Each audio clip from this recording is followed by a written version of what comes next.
सभी दोस्तों राम राम। तो दोस्तों आज की क्लास में आप सभी का स्वागत है। आज आप करांगे भाई पहली क्लास है ये आपकी हिंदी की। दोस्तों हिंदी की शुरुआत कर दी भाई आज अपन ने, जिसमें आपके प्रश्न जो बार बार पेपरों में पूछे गए हैं टॉपिक वाइज ट्रेंडिंग एमसीक्यू, समझ गए ना। सारा मटेरियल अपन टॉपिक वाइज करवाओ जो प्रश्न बार बार पेपर में आ रहे हैं। भाई जिस साथी ने हरियाणा जी की क्लास नहीं देखी कंप्लीट करवा दी, हरियाणा जी के जो प्रश्न बार बार आए हैं, इंडिया जी के करवाने लग रहा हूँ, नहीं देखी तो देख लो भाई, ठीक है ना। शाम को 7 बजे आपका एक मॉक टेस्ट भी चल रहा है, ठीक है ना, उसने भी लगाया करो, तारा स्कोर का बेरा लग जाता हमने किसी तैयारी, ठीक है ना। तो आज अपन देखेंगे भाई हिंदी की शुरुआत करांगे। जो क्लास की पीडीएफ है भाई टेलीग्राम पर मिलेगी, तो क्लास के नीचे टेलीग्राम का लिंक है और यह पीडीएफ मिलेगी भाई आपने, ठीक है ना। जैसे ही अपने सारे टॉपिक क्लास में कंप्लीट हो जाएंगे नहीं, बाद में बिल्कुल फ्री में सेंड कर देंगे, ठीक है ना। जुड़े रहो अपने गले। और जो साथी पहली बार चैनल पर आए हैं भाई, चैनल ने ज़रूर सब्सक्राइब करियो। तो आज का आपका पहला टॉपिक है वर्णमाला। तो वर्णमाला के कौन कौन से टॉपिक हैं? वर्ण, स्वर, व्यंजन, ध्वनियाँ। देखो भाई इनसे संबंधित प्रश्न कौन कौन से आपके पेपर में आए हैं। पहला प्रश्न है भाई जो आपका है बड़बड़ाना और खटखटाना और भाई बन बनाना शब्दों में क्रिया के कौन से प्रकार के धातु का प्रयोग किया गया है? कौन से प्रकार के धातु का प्रयोग हुआ है? तो सी ऑप्शन आपका सही हो जाएगा भाई। सी ऑप्शन की है अनुकर्ण धातु। तो आपसे पूछे भाई अनुकर्ण धातु किसको कहते हैं? देखो भाई किसी पदार्थ की ध्वनि के अनुकरण पर जो धातु बनाए जाते हैं, ठीक है ना, किसी पदार्थ की ध्वनि के अनुकरण पर जो धातु बनाए जाते हैं उसे अनुकरण धातु कहते हैं। ये धातु क्या होते हैं भाई? ध्वनि सूचक शब्द के अंत में आ और न जोड़ने से बनते हैं। एक तो जुड़ेगा आ पीछे और एक न भाई या ना, ठीक है। ये शब्द जुड़ेंगे उसके बाद ये धातु बन जाएंगे। देखो भाई जैसे बड़बड़, तो क्या हो गया? बड़बड़ाना, पीछे क्या जुड़ गया? ना, ठीक है, जुड़ गया ना। देखो भाई खटखटाना, खटखट से खटखटाना बन गया। बन बन से क्या बन गया भाई? बन बनाना बन गया। ना जुड़ गया ना पीछे, और आ भी जुड़ता है, समझ गए? तो ये प्रश्न आपका देख लो भाई, पहला प्रश्न आपका सीईटी में आया था। सारे प्रश्न आपके पेपर में आ रहे हैं। अगला प्रश्न भाई दो भिन्न भिन्न व्यंजनों के परस्पर मेल को क्या कहा जाता है? तो बताओ यार क्या कहेंगे? दो भिन्न भिन्न व्यंजनों के परस्पर मेल को क्या बोलते हैं? क्या बोलते हैं भाई? संयुक्त व्यंजन। यानी भाई संयुक्त व्यंजन पूछा था रहता है कितने हैं? तो हमें बता दियो 4। कौन कौन से भाई? अक्षय, त्रय, ज्ञ, श्रेय, ठीक है। ये आपके 4 हो जाएंगे जो आपके शामिल लिख रखे हैं, ठीक है ना। देख लियो भाई कौन कौन से हैं, ठीक है ना। हिंदी जो है आपके सामने सारे प्रश्न आपके पेपर के हैं। अगला प्रश्न है भाई धातु वे है जो किसी दूसरे शब्द से न बने हों, जैसे करना, बैठना, चलना आदि। तो धातु वे हैं भाई जो किसी दूसरे शब्द से न बने हों, जैसे आपका करना है, बैठना है, चलना है। तो उत्तर क्या होगा भाई? उत्तर आओगा मूल धातु, ठीक है ना। मूल आओगा आपका, उत्तर क्या होगा? मूल। देखो भाई मूल किसने कहा? तो वे शब्द जो किसी दूसरे शब्द से न बने हो उसको क्या कहते हैं? मूल धातु कहते हैं।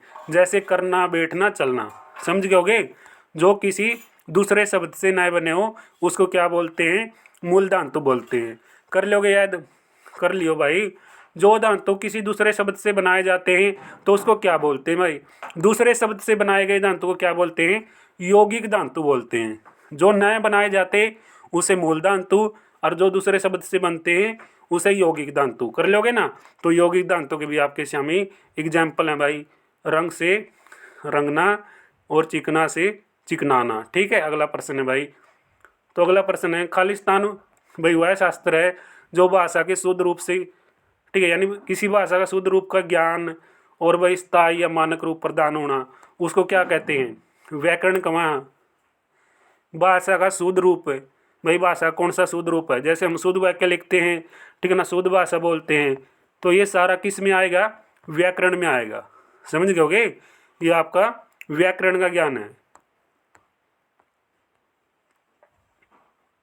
तो अगला प्रश्न आ गया भाई शब्द की रचना में किसका योगदान नहीं होता? तो शब्द की रचना में किसका योगदान नहीं होता? प्रत्यय, पद, धातु, उपसर्ग। बताओ भाई किसका योगदान नहीं होता रे छोरियो? बताइयो। टीजीटी हिंदी में ही प्रश्न आ लिया। शब्द की रचना में किसका योगदान नहीं होता? तो भाई इसका उत्तर मेरे भाई क्या होगा? पद। क्या होगा मेरे भाई? पद होगा, ठीक है ना। तो बताऊँ पद के बारे में? अरे सारा मटेरियल ऐड है, शब्द की रचना में पद का योगदान नहीं होता भाई, जबकि प्रत्यय और जो क्या भाई उपसर्ग, समझ गए, प्रत्यय कड़ा लग गए, उपसर्ग कड़ा लग गए, मेरा वगैरह हमने प्रत्यय मूल शब्द के अंत में लगकर नए शब्द बनाते हैं, प्रत्यय भाई शब्द के अंत में और उपसर्ग शब्द के पहला लग गए, समझ गए। तो यह चीज़ तो हमें याद कर लियो, यह भी खास प्रश्न है। हिंदी के जिन वर्णों का उच्चारण करते समय केवल भाई सांस का प्रयोग किया जाए उन वर्णों को क्या कहते हैं? श्वास का प्रयोग, समझ गए भाई। श्वास का प्रयोग करांगे तो उन्हें के कवांगे मेरे भाई? उसने कवांगे के कवा, एगोस कवा दोस्तों, के कवा एगोस। देखो हिंदी के भाई कौन से वर्ण है? एगोस वर्णों का उच्चारण करते समय केवल श्वास का प्रयोग किया जाए, श्वास का प्रयोग किया जाता है, यानी श्वास लिया जाए सिर्फ, ठीक है ना। कौन से शब्द का प्रयोग करते हुए? कौन से वर्णों का प्रयोग करते हुए? एगोस वर्णों का प्रयोग करते हुए।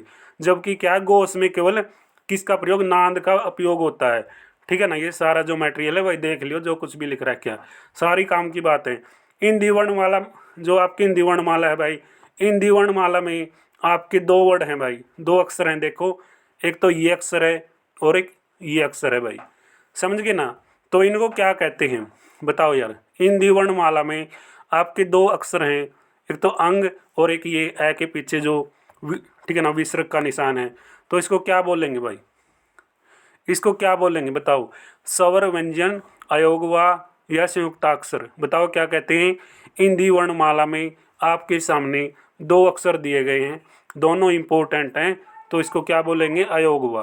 क्या कहते हैं? अयोगवा। अयोगवा का अर्थ क्या होता है?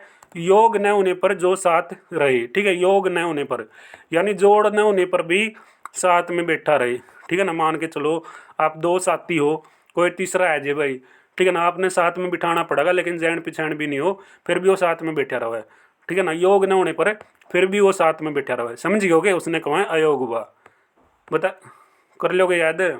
कर लियो यार। शुरुआत है भाई हिंदी की, ठीक है ना। धीरे धीरे सारी क्लास हम बहुत बढ़िया तरीका से इंजॉय के साथ, ठीक है ना, बढ़िया क्लास सारी आऊँगी आपकी, क्योंकि भाई शुरुआत में थोड़ी बहुत मिस्टेक हो सके, इसके लिए मैं माफ़ी चाहता हूँ। लेकिन पर्सनल में कोई मिस्टेक नहीं होगी भाई, ठीक है ना, आवाज़ में या कुछ, ठीक है भाई, जो साउंड है उसकी दिक्कत हो सके, लेकिन मैं चाहूँगा भाई इसमें भी दिक्कत नहीं होगा, क्योंकि देखो कोई भी बंदा यार 100% परफेक्ट नहीं है, समझो। गलती स्वाभाविक है, लेकिन गलतियां नहीं करते भाई, त्रुटि जो होती है उनको नोटिस कर लिया जाता है और आपको तुरंत बता दिया जाता है कि यहाँ पे हमसे गलती हुई है, समझ गए ना। लेकिन गलती ना के बराबर होती है भाई, गलती करने की कोशिश भी नहीं करते, लेकिन भाई हो जाती है कई बार, तो भाई वो त्रुटि तुरंत भाई क्या कर ली जाती है? नोट कर ली जाती है। अगला प्रश्न है, कौन सा वर्ण का उच्चारण स्थान भाई तालु नहीं है? बताओ, तालु नहीं है, द का भाई, ठीक है। अगला प्रश्न है क्या भाई? निम्नलिखित में से कौन से वर्ण का उच्चारण स्थान भाई मुंद्रा नहीं है? तो किसका भाई? थ का, ठीक है ना। ये प्रश्न आओ पेपर में थ का, देख लो भाई, मैंने तो करवाने हैं, तार आगे सारे प्रश्न करवा दूंगा। तो विसर्ग का उच्चारण किसकी भांति होता है? विसर्ग का भांति कौन सा भाई उच्चारण करेगा? है, ठीक है ना। तो भाई क्या है वर्ण की भांति होता है विसर्ग का उच्चारण। तो अगला प्रश्न है भाई, भाषा की सबसे छोटी इकाई, गण है, आसान प्रश्न है, तो वर्ण है भाई, ठीक है, भाषा की सबसे छोटी इकाई है। हिंदी में प्रत्येक जो वर्ग के अंतिम वर्ण का उच्चारण स्थान क्या होगा भाई? हिंदी में पूछा है तो नासिका, समझ गए भाई, नासिका का उच्चारण होगा, देखा होगा तुमने, करके देखियो। और कौन कौन से जो आपके वर्ण हैं ये आपके सामने याद कर लियो भाई, सारा मटेरियल, ठीक है, सारे वर्ण आपके सामने। तो स्वरों का जो रूप भाई व्यंजनों के साथ जोड़ा जाता है उसको क्या कहते हैं? स्वरों का जो रूप व्यंजनों के साथ जोड़ते हैं उसको क्या बोलते हैं? उसको बोलते हैं भाई साहब मात्रा। क्या कहते हैं? मात्रा, ठीक है। अगला प्रश्न है भाई, च वर्ग का उच्चारण मुंह के किस भाग से होता है? च वर्ग का उच्चारण मुंह के तालु से होता है, ठीक है ना, तालु से भाई। तो D option will be the right answer. अगला प्रश्न मेरे भाई, तो नंदन वंश शब्द में मात्राएं कितनी है भाई? 6 मात्राएं हैं। चेक गिन के देख लियो यार तुम्हें, 1 ऊपर वाली 2 3 4 5 6, 6 मात्राएं, ठीक है ना। गलती ना करियो तुम्हें, जमांडी प्रश्न नहीं है, पढ़ लियो तुम्हें बस। भाई क्या है, देवनागरी लिपि में कुल कितने स्वर माने गए हैं? देवनागरी लिपि में कितने स्वर माने गए हैं? 13 स्वर। कितने भाई? 13 स्वर माने गए हैं। कितने भाई? 13 स्वर क्या देवनागरी लिपि के अंदर माने गए हैं। 6 बजे आओगी यह क्लास, यानी 6 बजे आपकी हिंदी की डेली क्लास आएगी और 5 बजे आपकी इंडिया जीके की और शाम को 7 बजे आपका एक मॉक टेस्ट, ठीक है ना। तो भाई चैनल सब्सक्राइब करें, बेल आइकन को प्रेस करें और स्टेटस लाया करो यार, सब्सक्राइब करके बेल आइकन को दबा के अपने दोस्तों से सब्सक्राइब कराओ, 20,000 का आंकड़ा पार कराओ यार, ऐसे काम नहीं चलेगा। ध्वनि का उच्चारण है के समान होता है भाई, तथा इसे स्वर से परे 2 बिंदियों के रूप में लगाया जाता है। तो बताओ यार इसको क्या कहते हैं हम, तो लगाया जाता है तो क्या कहेंगे हम, विसर्ग कहेंगे। ठीक है ना, कोई अक्षर है मान के चलो ये है, तो इसके पीछे ये जो 2 बिंदी ला दें तो के मतलब हो जाए उसका विसर्ग, समझ गए, विसर्ग संधि, ठीक है ना। संधि भी करवा दूंगा तमने जेता में कहोगे। तो जिन स्वरों के उच्चारण में दीर्घ स्वरों से भी अधिक समय लगता है वो क्या कहलाते हैं, वो कहलाते हैं भाई आपके कौन से, प्लुत स्वर, क्या कहलाएंगे, प्लुत स्वर, ठीक है। C option will be the right answer.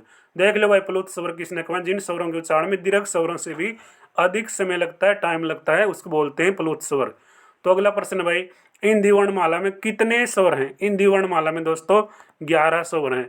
11 स्वर तो हमने बेरा होगा कौन कौन से हैं, अरे बेरा होगा समंत्रित रूप से जिनको बोला जाता है, जिन वर्णों को आजाद रूप में, समंत्रित रूप में, ठीक है ना, बेझिझक बोला जावा।